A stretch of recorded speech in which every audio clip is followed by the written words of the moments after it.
So yun mga parts, time check, 11:50 ng tanghali, September 27, 2025. Papunta po tayo ngayon sa One City Center Building sa Dr. Arcadio Santos, Sucat, Parañaque para sa isang presentation para sa Goodyear Lubricants and Maximus Tire Philippines.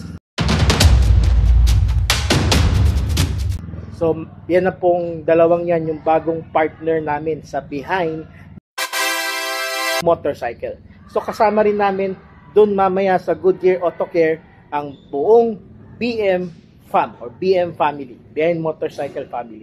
Tara, samahan nyo ako, samahan nyo kaming BM fam, punta tayo sa Goodyear.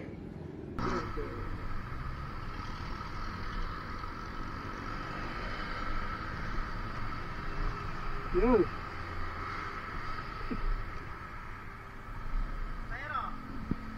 Papabatong.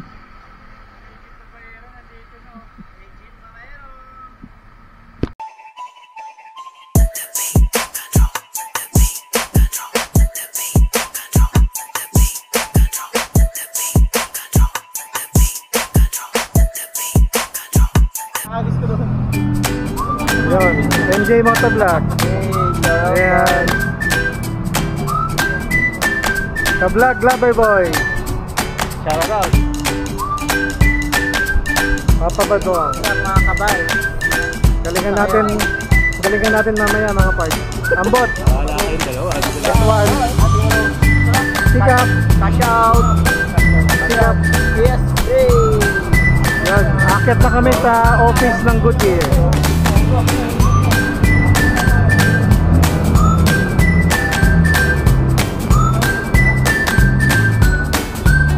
Akit na tayo.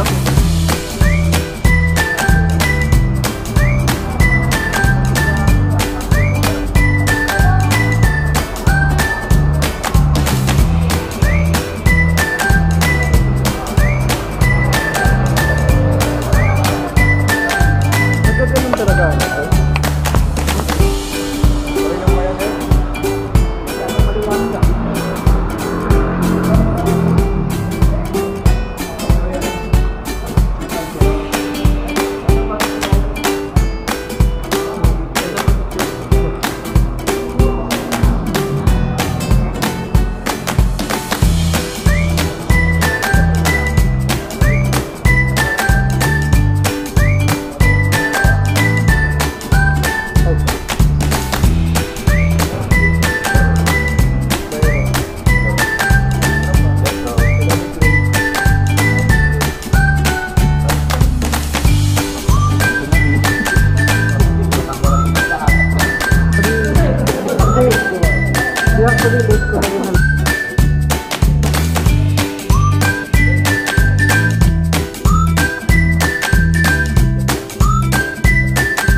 Ay, ambot. Ambot. Ang Nats TV po, delivery rider po. Grab. Yan. Ayan, kabatch ni Dawa. Kabatch ni Dawa. Ayan, minsan delivery rider, minsan Welder.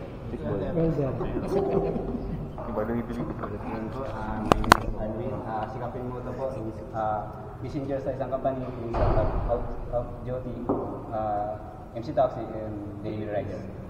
Diba? Magandang hapon po sa lahat. Orias Nature TV po.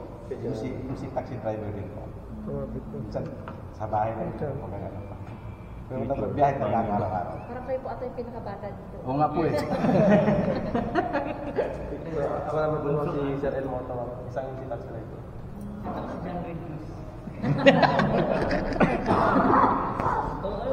Mapoy. Sino? Mapoy. Pero yun is parang delivery. Yan. Shout out. So next natin, and siyempre, sino ba yung member? So, nakapakilala na kasi kanina. Ito lang para formality. So, ay, member ka. Heads pala.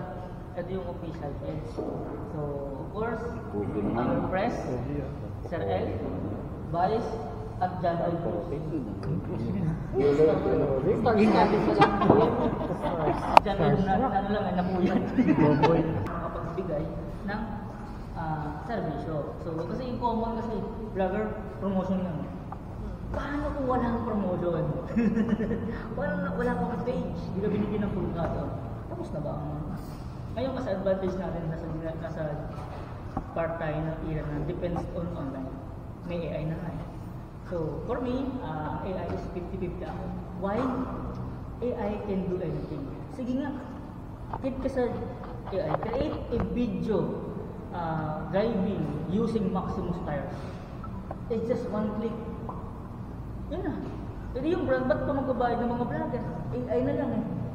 Tama? Which is good for them. Pero imagine yung disadvantage ng AI.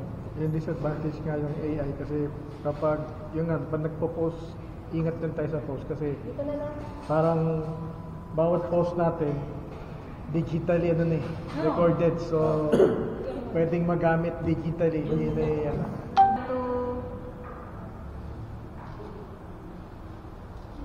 Number 1. Video.